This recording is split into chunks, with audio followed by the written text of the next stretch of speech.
சென்னை போரூர்லேருந்து இன்றைக்கி காலையில் கஸ்டமர் கால் பண்ணி எனக்கு ஏசி மட்டும் ரிமூவ் பண்ணி கொடுக்கணும் சார். 4 ஸ்ப்ளிட் ஏசி இருக்குது, 2 கெசட் ஏசி சார், பண்ணுவீங்களான்னு கேட்டிருந்தாங்க. சார் நம்ம ஸ்ப்ளிட் ஏசி கெசட் ஏசியாக இருந்தாலுமே பண்ணி கொடுப்போம் சார், இதெல்லாம் பண்ணிட்டு தான் இருக்கோம். அதெல்லாம் கொஞ்சம் ரேர்னால தான் நம்ம வீடியோஸ் போடுறதில்ல சார், பண்ணலாம் அப்படின்னு சொன்னேன். சரி ஓகேன்னு சொல்லிட்டு லொக்கேஷன் வாங்கிட்டு சைட்டுக்கு போனாங்க. சைட்டுக்கு போய்ட்டு மிஷினில் ஆன் பண்ணி செக் பண்ணேன். எல்லா மிஷினுமே ஆன் பண்ணி பார்த்தாங்க. ஆன் பண்ணதில் 2 மிஷின் ரன் ஆகலை. என்ன கம்ப்ளைண்ட்னு வந்து செக் பண்ணதில் வந்து பார்த்திங்கன்னா போர்டு கம்ப்ளைண்ட்டு, எல்லாமே இன்வெர்டர் ஏசி தான்.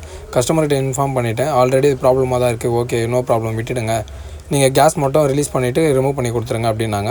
சரி ஓகேன்னு சொல்லிவிட்டு நம்மளும் கேஸில் ரிலீஸ் பண்ணிவிட்டு 2 ஏசி ரிமூவ் பண்ணிட்டோம். அதே மாதிரி மற்ற ஏசிலாம் பக்காவாக ஆன் பண்ணி பம்ப் டவுன் பண்ணி ரிமூவ் பண்ணி கொடுத்தாச்சு. கொஞ்சம் கஷ்டமாக தான் இருந்தது, ஏன்னா கன்சீல்டு பைப்பு அதே மாதிரி ஃபால் சீலிங் உள்ளலாம் போட்டிருந்தாங்க. ரிமூவ் பண்ணுறது கஷ்டமாகவே இருந்தது. உங்களுக்கு எப்படி வசதியாக இருக்கோ அதுக்கேற்ற மாதிரி நீங்கள் பண்ணி கொடுத்துருங்க சார். நான் இதை ஃபிக்ஸ் பண்ணுறப்போ வந்து ஃபிக்ஸடாக இருக்கட்டும்னு சொல்லி பண்ணேன். இப்போ டெமாலிஷ் பண்ண சொல்லிட்டாங்க மெட்ரோ வர்றதுனால.